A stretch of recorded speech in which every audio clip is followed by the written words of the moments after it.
been a while since I've done this. On FanFest, at least.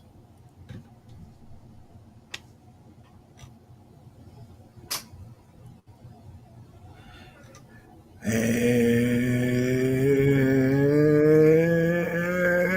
we are. Are we? You hold the keys. I hit start stream, but it's been a while since we've been on here. It's just like are you streaming? Are we linked? My Oh, Wi-Fi's acting top up a right, little bit. the top right side says live. It does say it's live. We here. It's me. It's Crunk Chocolate. Oh my goodness. Sorry, this is damn Wi-Fi. Let's pin this to the profile. I am Crunk Chocolate, and welcome to the Kickback, streaming live on FanFest.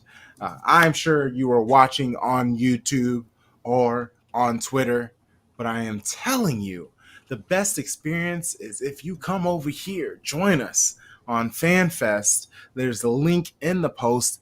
Just hit it. Join us over here. It's how you'll be able to participate in these polls, these quizzes, answering. You're going to accrue some Shades of Blue network points. It's only through here on FanFest.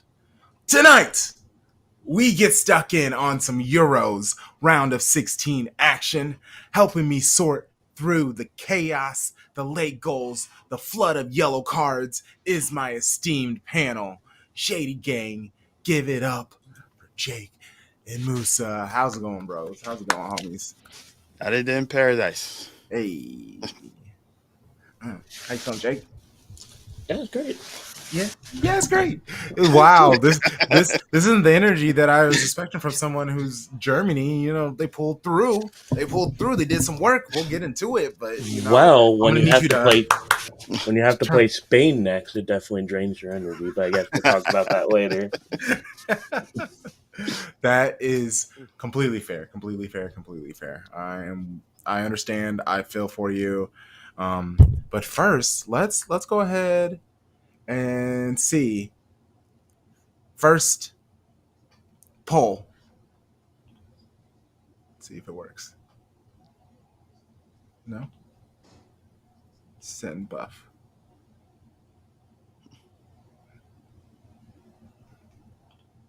No? God. That's it? No. Well, I guess there is a little delay. I don't know. It'll probably just pop up randomly, or maybe not at all. I did it better before when I was practicing it. Stop stream, reset buff, send. Nope.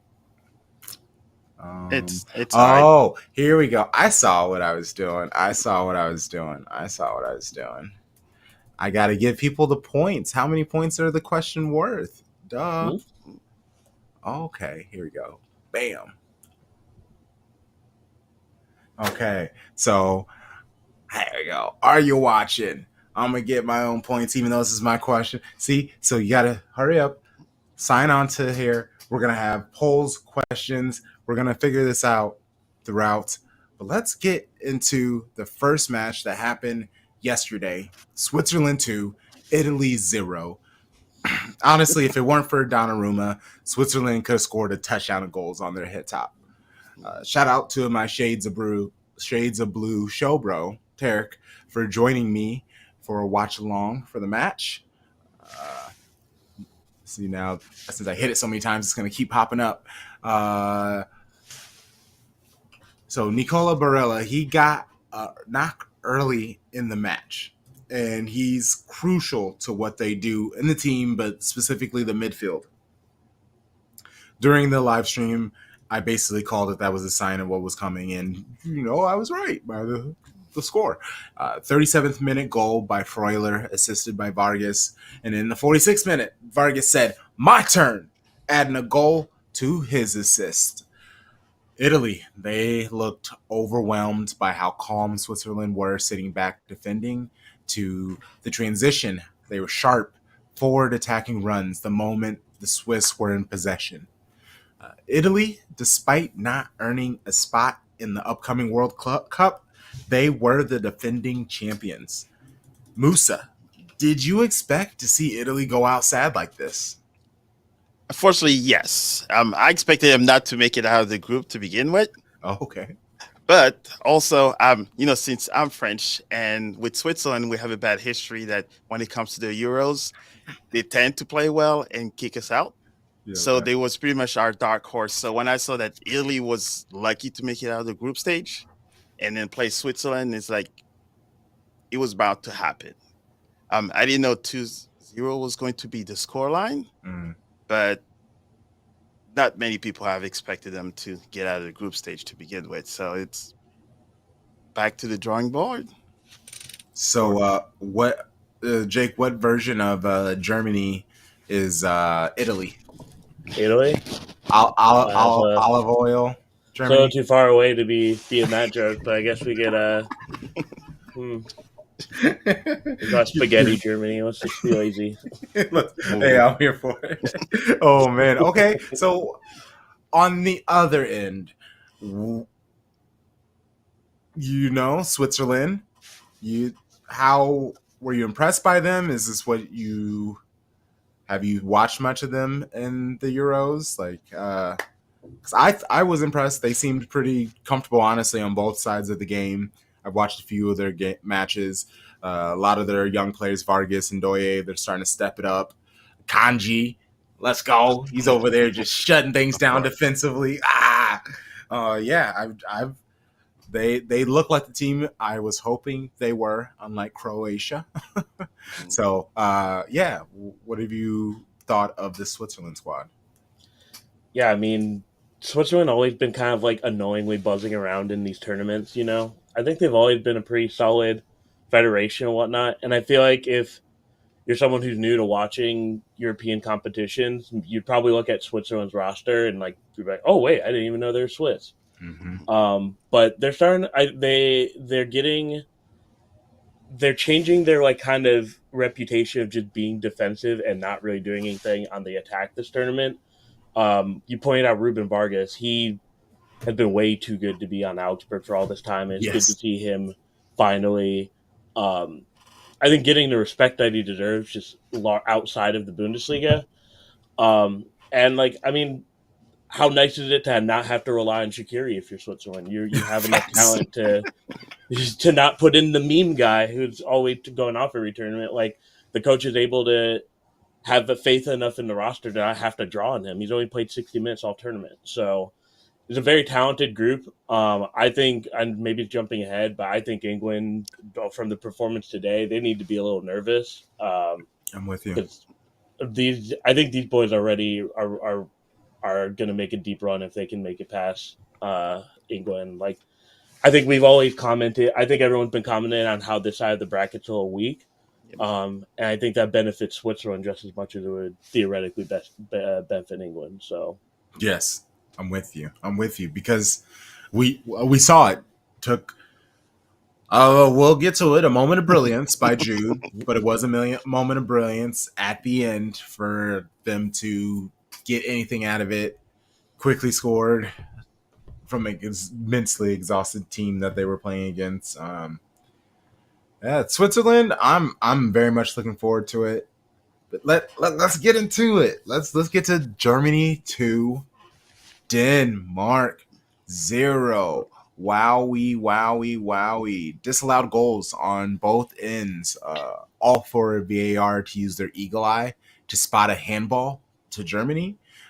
There's this new tech that they were saying that allowed them to know that there was a handball. It's like a chip that just feels the vibrations, and they showed it. It looked like a little heartbeat, and that's when I first saw it on the screen, I was like, why are they showing like a heartbeat? And I was like, oh, that was the moment the ball hit the hand. Okay, cool. It's interesting. It'll be implemented in the Premier League in 7 years, I'm sure. Kai Havertz steps up, buried the penalty. 13 minutes later, Musiala destroying the dreams with a mad dash, dribbling past Staines. A clean finish, never giving Schmeichel a real chance to save the ball. Dollar Tree, Holland, clearance, rack, Erlin. Holland, who looks like Haaland if you squint, tilt your head slightly, and you're recently concussed. Jake, we sort of touched the German match. How you're feeling about the team? Let's just stay in the moment of the match. Let's not look too far ahead. We can do that in a little bit. How? Let's start actually before the match. How were you feeling? You weren't reluctant? You weren't nervous, were you? I was. So there is the stat that prior to this match, they had not won a knockout game in a international tournament since 2017 Confederation Cup. Okay, So that's crazy. that was not going in well. The other moment I didn't feel so good is when Nagelsmann continued to put in Havertz instead of Nicholas Füllkrug, who played at Dortmund. The other thing where I was not feeling so good is when he put in Leroy Sané over Florian Wirtz. Questionable decision. So I wasn't feeling too good, and I wasn't feeling so good during the match either. I think the first half they played well. They did like the usual thing that they would get sunk on in the past knockout games or important international team games where they play good the first 30 minutes of the first half and then they completely fall apart. They were like well on that. And then obviously the penalty scenarios started happening. I do think it's very funny to look that soccer is down to using sound waves to decide something to handball, where in American football it's just four old guys looking at a screen kind of guessing. So that's kind of funny. But you can see the game change when the people that I said that should have been in went in, right? Like when Wirtz and when Füllkrug got in, the game turned around. Like you could argue that like their momentum was shattered because of the VAR, but just like the way they're moving the ball, their attacking really picked up in the last like 15, 20 minutes of the game, to nobody's surprise when Havertz and Sané were off, or well, when Havertz came off, like obviously that started to pick up. So it's nice that they got past this. I think they did show that they could adjust, but it's hard to say in the present moment. Like I just don't think any of their performances in this tournament really gives me faith that they would beat Spain. So because you got to see also their two like dominant performances were against two of the weakest teams in a tournament. Like the second they played Switzerland, they almost pooped themselves. So Spain is the best team in this tournament, and Germany's really gonna have to do something they haven't done in the tournament yet to show me they're gonna get out of this. Okay, Musa, as someone who rightfully you're rooting for France, and we'll talk about that later. How are you seeing one of the home team, the quote unquote favorite of this competition, Euros, as someone who's rooting for France? How do you see this German team playing? Are they a worry for you? Well, they're always worried because it's Germany, but I think going to the game itself, I'll say they were extremely lucky that technology was involved in it. I'm a big technology guy, and when I saw that they have a pinky toe or a big toe that That's tough. put it offside, it's like you kind of taking the whole fun of the sport in because of that little margin of error. Because no one would have batted an eye if they would have said that was still that was a goal on Mhm. that, and then just having a handball right after it, that kind of take the shift away from Denmark. You already took a goal away from them. Now they have a PK, so I think their spirit was maybe a little bit shattered from there. But you know, it's it is what it is when it comes to soccer. So I think Germany was kind of lucky at the beginning with those opportunities, but they were the better team overall for the entire game. It's just that these moments were the one that everyone will remember that, the game could have been different if Denmark had 1-0 to begin with. Yeah, yeah, and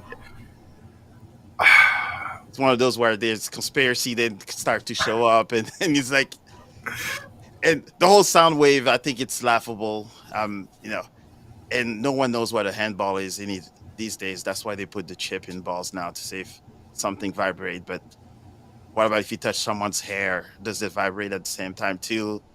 if the ball was close enough to their hand. Yeah, but it'll be like a small wave. Yeah. Because it just grazed the hair. It'll be Yeah. a small wave as opposed to the real big one when it hit his hand. It was a real big Yeah. wave. Yeah, You so get- it's like be big, able to small separate. is like, come on, just Right? but They're gonna be yes, studying it. yes, they definitely were. But I think Germany was still the better team, had the better opportunities. It's just that those big moments that kind of messes the whole game itself.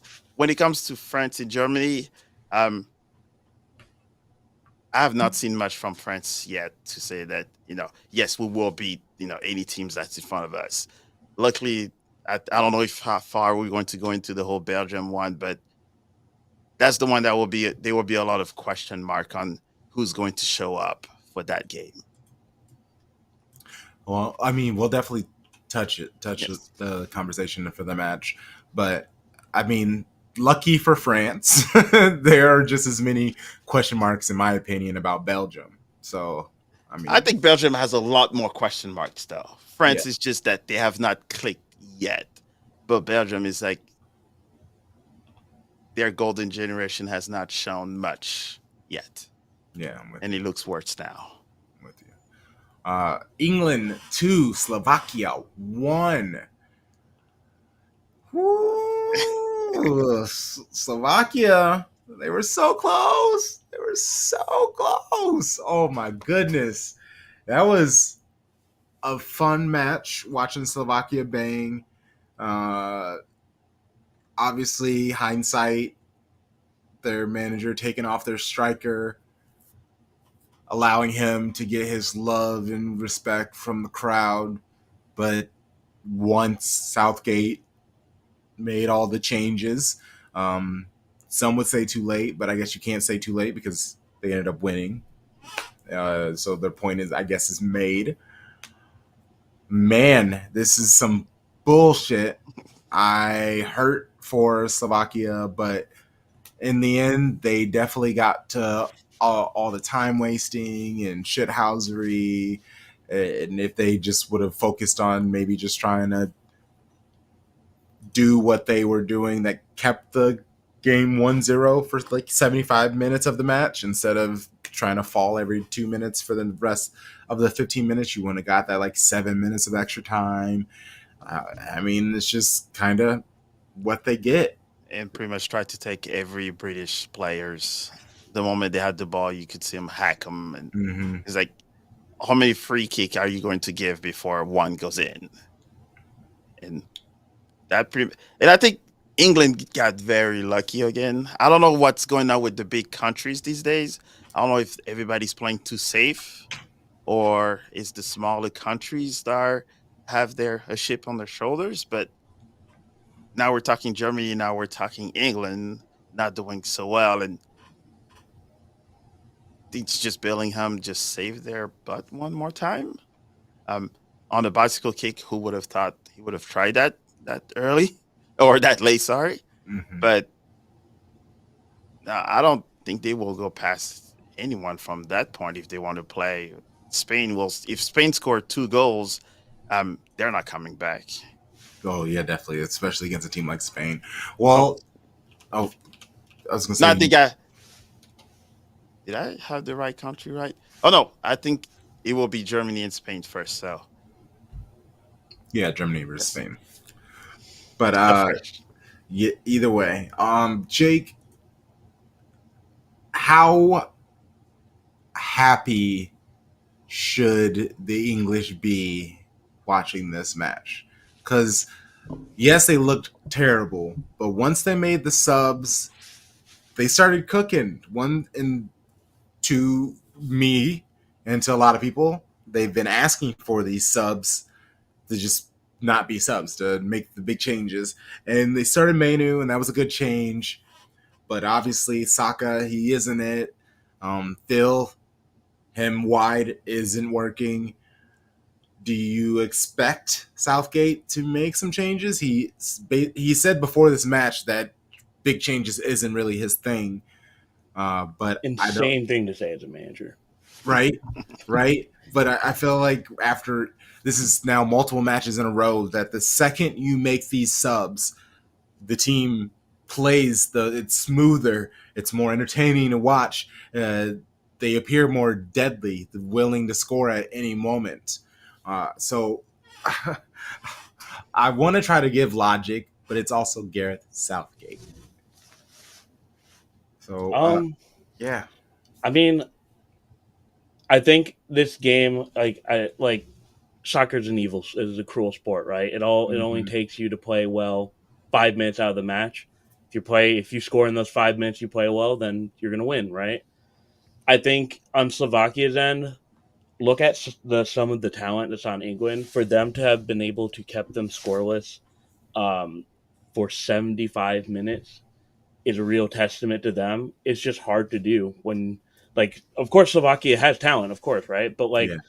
it's hard to say that they have the same amount of talent as England, right? So they had to really overextend themselves, and that takes you out later on in the game. Well, you get more tired. You start making those dumb tackles because they're bringing on these crazy talents off the bench that it's hard for you to kind of like keep up with them if you've been keeping up with all the people who are already in the whole game. So I think that really showed itself. Jude Bellingham just showing he's one of the best players in the world. I think it's hard to be mad about that absolute insanity. Like Musa said, what kind of lunatic goes for a bicycle kick in that moment, in that situation, with that much time left? But I think Slovakia has nothing to hang their head about. They played really well. It's just England. Like, England has a ton of talent, as we said, but I mean, those boys are going to get packed up if they come into the building with Switzerland like that. Like, Switzerland's not going to fizzle out like Slovakia will. I promise you that. But I think it's just England getting out of it because of talent, and I don't know how you can look at this team and think they're still a favorite to like win at this point. Like, it's not even being a hater. Like, they just have been flat the whole tournament. So we'll see. Are you rooting for England's downfall? Absolutely. If you were on FanFest, you were able to vote for it. If you're on Twitter, you're probably just tapping your screen like, how do I vote? How do I vote? Let me do voter fraud real quick. Hey, I saw Ferdinand put on Twitter, "It's coming home," and I'm like, dude, come. Really tempting, how are you tempting celebrating? bait. I mean, still, like it was. I think that was the other thing, Musa. Like, I think it's also very funny that England was celebrating that hard, beating Slovakia. I know. I mean, the circumstances were crazy. The circumstances were crazy. They just don't sing "It's coming home" when you barely went through it. I know. Like, come on. Yeah. But and they showed some of the fans were leaving early, and they were laughing at them. I was like, how funny is it that even your own fans that spend all that money have left even before the game is over? Even though it was jokes on them because they missed a great game. But it's like, how poorly are they thinking of you when they spend all of that time, money, and then I don't even leave for our club team early. For a national team, like, now. There's a little pride that should be taken from some of that, the players or especially the coach, knowing that everybody's bashing you this much, and then you're like, I don't want to make big changes. And when you have like the best young player on the bench waiting to get in, I guess maybe I'm a little biased on Parler coming in, but I'm just saying is that you have all that wealth on the bench, and you're waiting until the 73rd minute, 75th minute to put him in, and it's like, there's the result. And once they get kicked out, it's gonna be a joke, an additional joke. I feel like so much of international soccer is trying to succeed in spite of your manager. Right. Well, there's two of them that we all know about. Man, and then the match that was just a blowaway. Georgia, they made it fun also for a little bit, and then Rodri said, "Nah, bitch, I'm the greatest. Look at me, I'm the captain now. This is my Ballon d'Or. Jude, who?" I think the score was a little bit misleading. It was not that much of a blowout, though.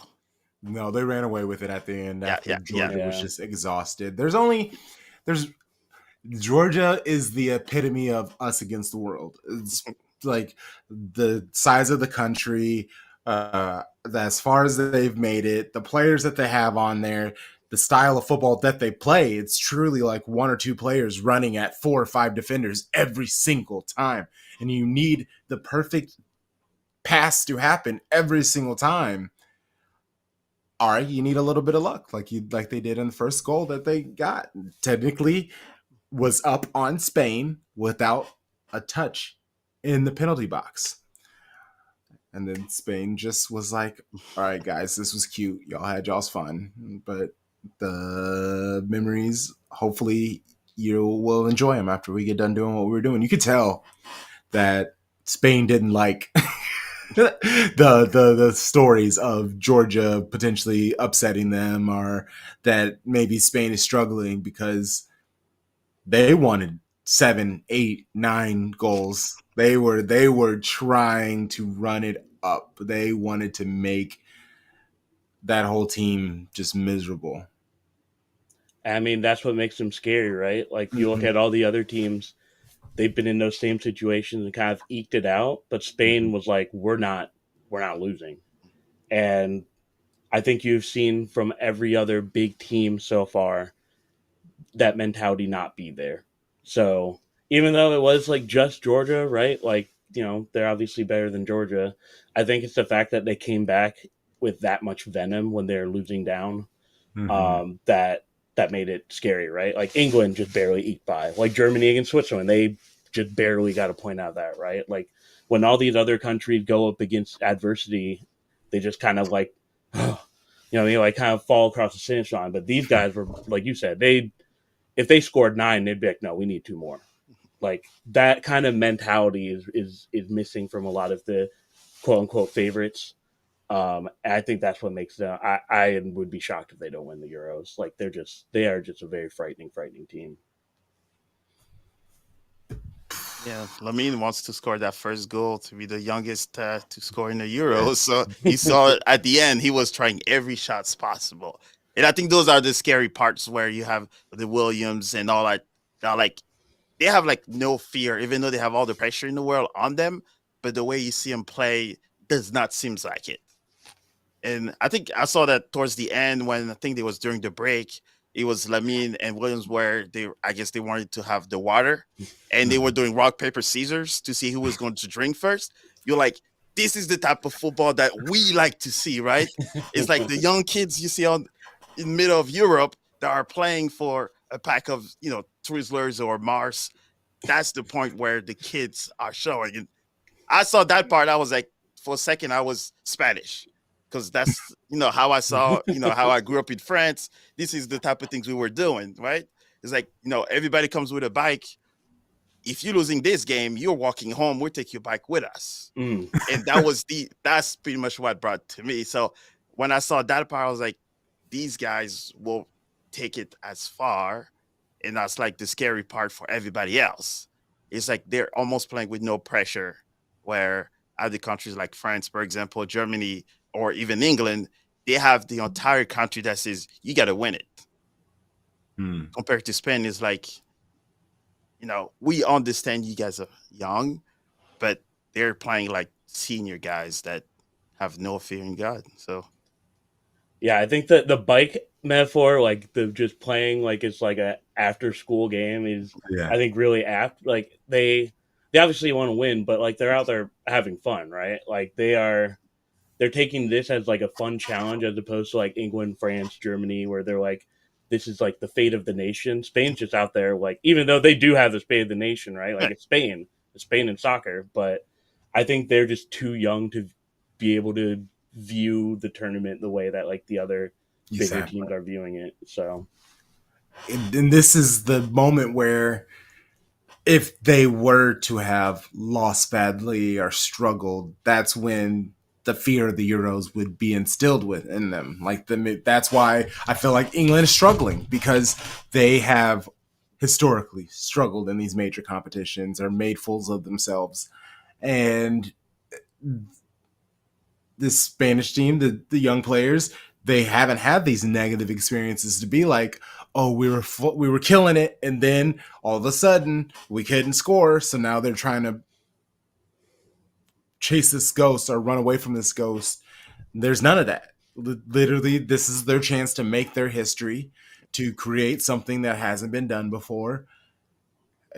Now all they know is success. Is like they gave up their first goal in this entire competition and this match, and they still won by 3. It's insane.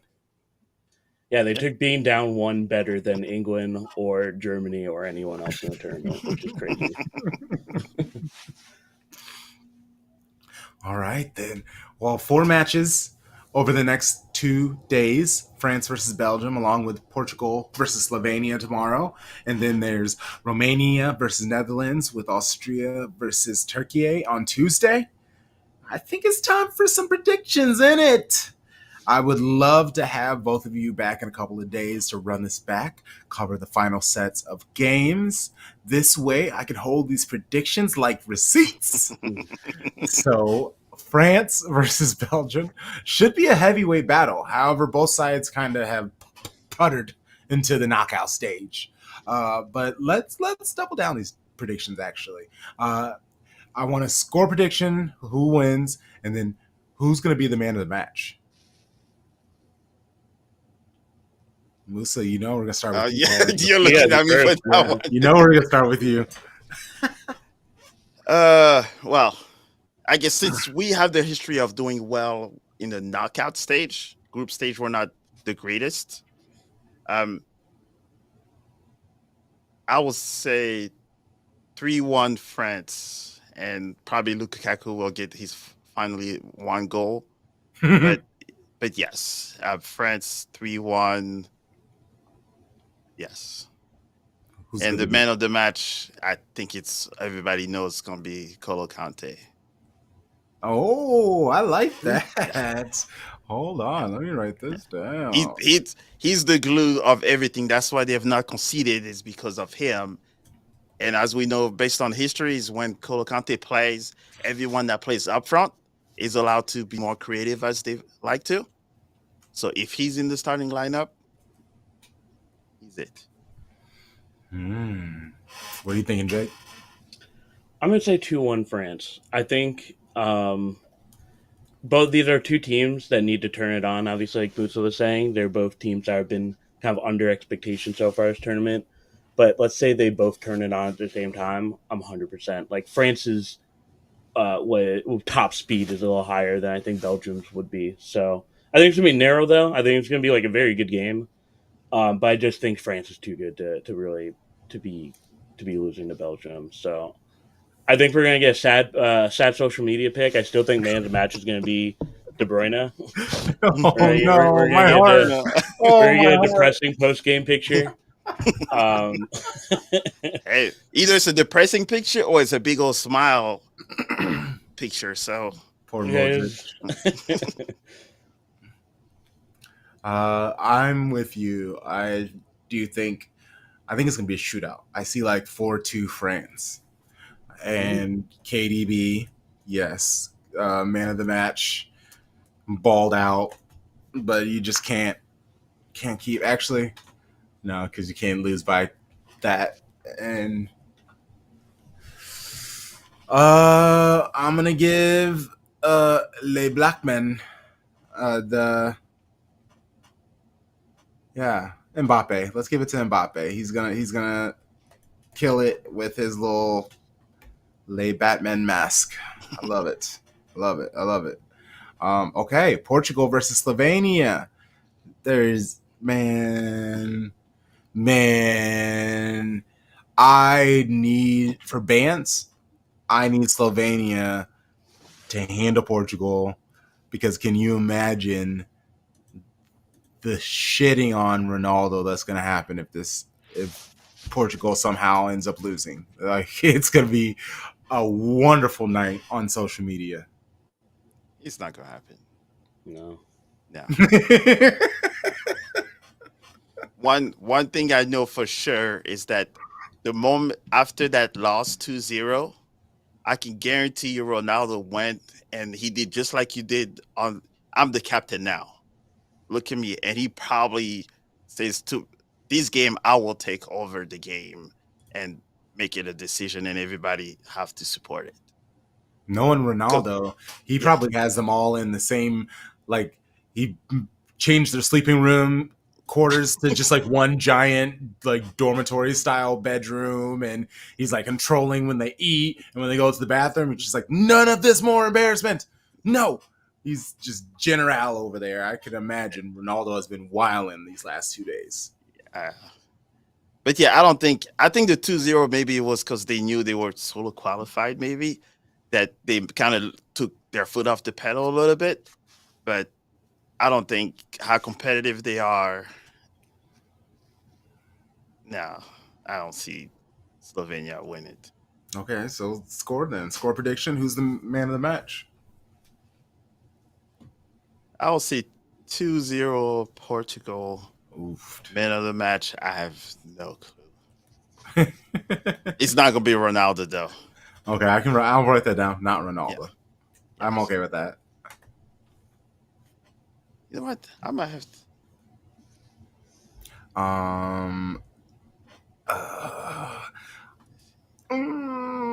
I'll do it. 1-1. It's gonna go to PKs, and Slovenia is gonna somehow pull out a crazy win in PKs. Win, and a man can dream. And if you do this, then that means that their keeper is gonna have to be their Jan Oblak will be the man of the match if that happens.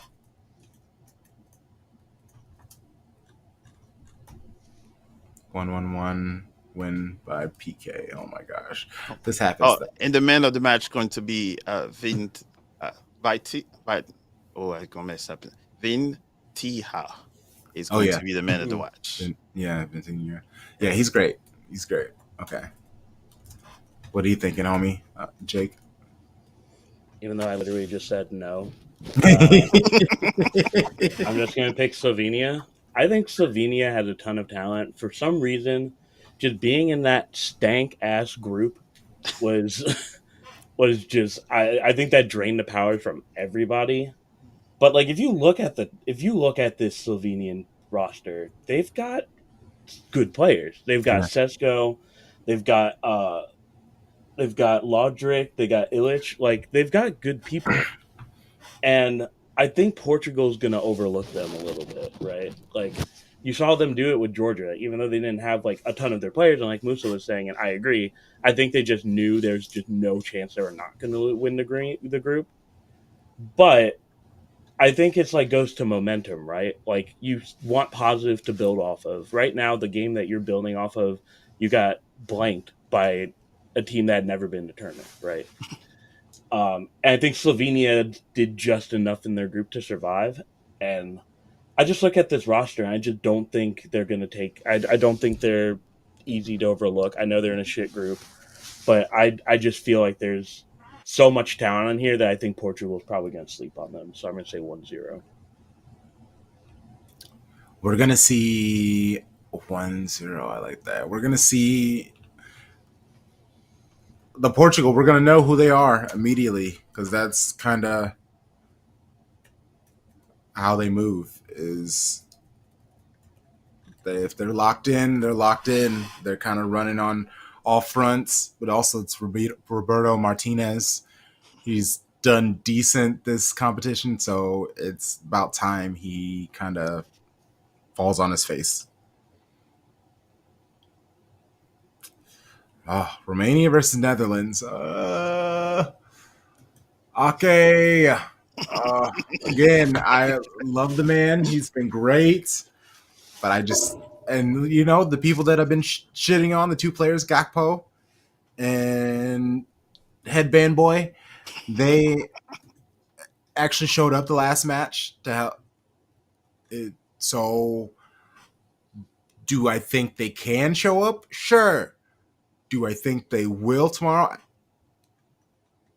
Sure. I mean, Romania, they're tough, and they like Slovakia. They got some ballers on that team. Like it's not going to be easy for Netherlands at all. But that dynamism that they have with their forwards for Netherlands, I think it's just going to be really tough for Romania to keep up with that for 90 minutes. I'm actually going to say this is going to be the most dominant win out of the next 4 games. I think it's going to be a 3-0 win.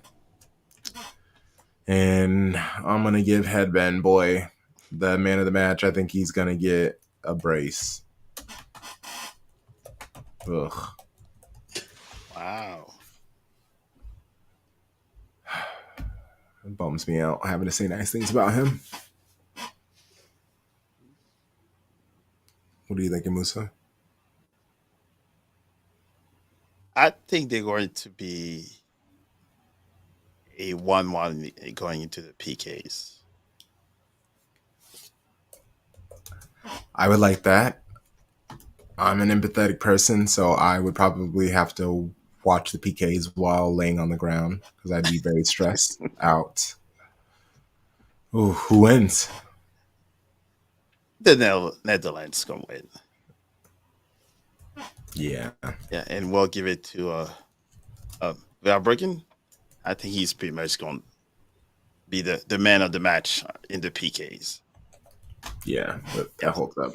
They put me to sleep when they play against France, so it was a very boring match. Yeah. The energy, and I think just Romania will try to run at the Netherlands, and then probably will run out of steam leading into the PKs.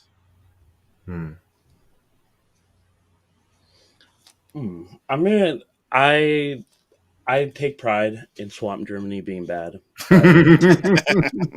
If you look at their results, like they beat Poland, right? You expect that. They drew against France. France, no matter how they're playing in a tournament, they're still a talented group. And then there's this match against Austria. Austria is surprisingly one of the better teams in the tournament too. They faced a tough opponent.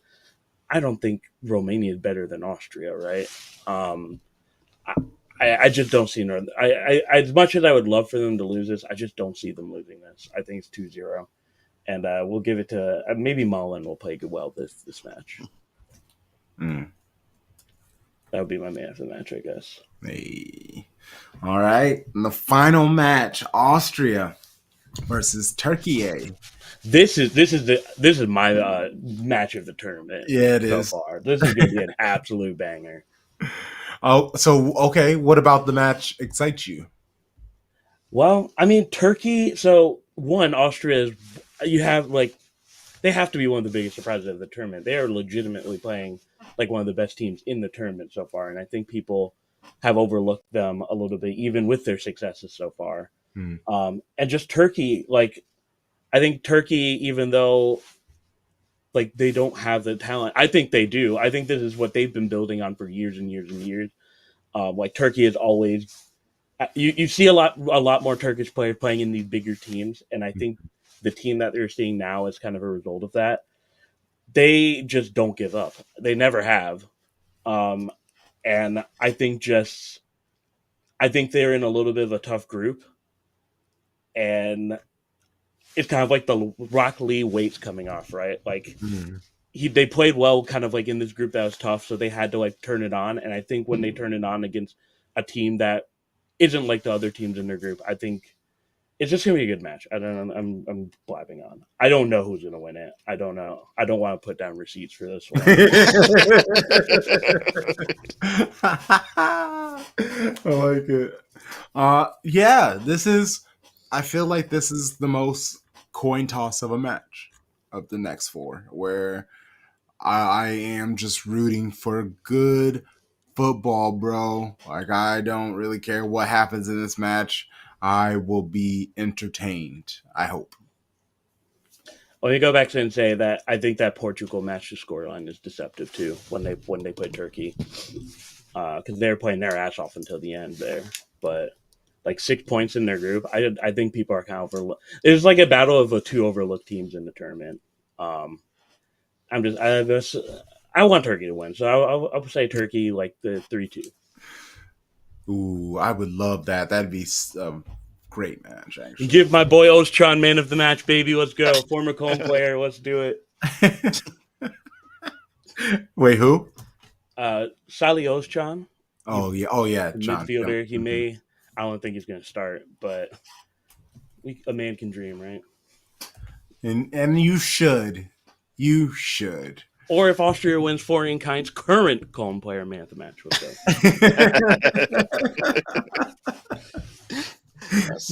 Right in the middle.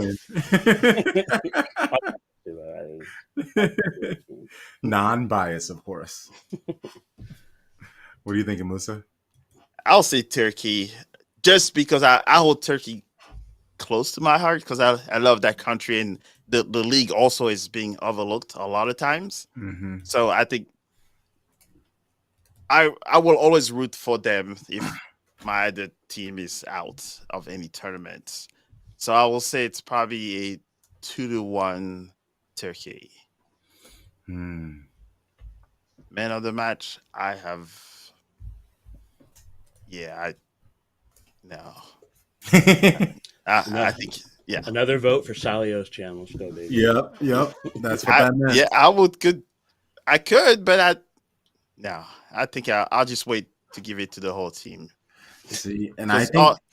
Sorry. Go. Yeah. I'm just saying that Austria just put too much trouble for France, so now they just need to get beat up by Turkey. So, beat her like that. So. The reason why I want Austria to win, it's for a couple of reasons. Naturally, David Alaba, I fuck with him heavy. There's multiple players on that Austrian team that I enjoy as players. And they're just multiple players who player/manager that was tied to Manchester United with Ralf Ragnick, Marcel Sabitzer, where anytime people who experienced an awful time at United and can manage to just find joy and success elsewhere, I just got to support it. I just got to root it and say good job for you guys for getting out of there. So that means you have a lot of players that you're celebrating. Constantly. You would think it would get annoying or it'd be too much. Nope, never. I find the joy every single time. So, yeah, Austria 2-1. Yeah. And I think Sabitzer, because he's been kind of killing it, him and Baumgartner. So I think one of those two will be man of the match.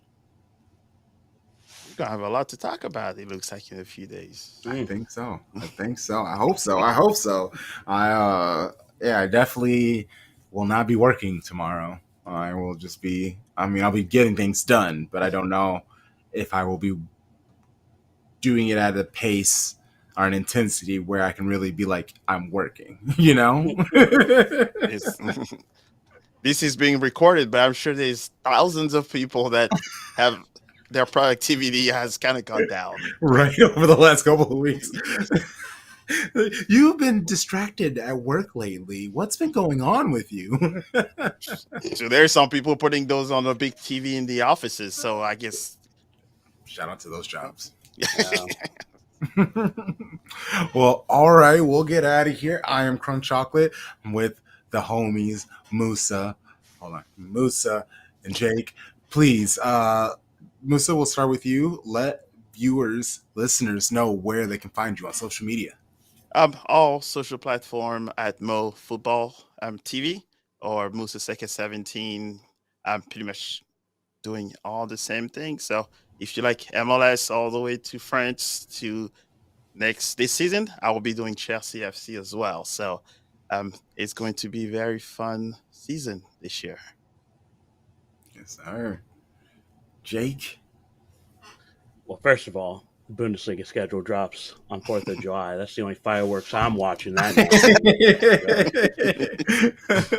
But, 50 Post Donor, we're coming back this season with a long break. And first show we're playing on is July 11th. we have a special surprise dropping probably this week, so keep an eye on that. To keep an eye on that, you can follow 50 Plus Donor on Twitter, Threads, Blue Sky, Instagram. I'm only on Twitter, but if you want to follow those other ones, you can do that too. The counts are there, but They don't are there. expect anything. Well, once I work with my co-host on the socials, and Yes. he can do the other two. But Oh, and follow everything Shades of Blue Network by following them on Instagram, Twitter, Threads, TikTok, all of those things. Shades of Blue NW. Shades of Blue NW. Until next time, Shady Gang, you know the vibes. Shady Gang, Shady Gang, Shady Gang. Bye.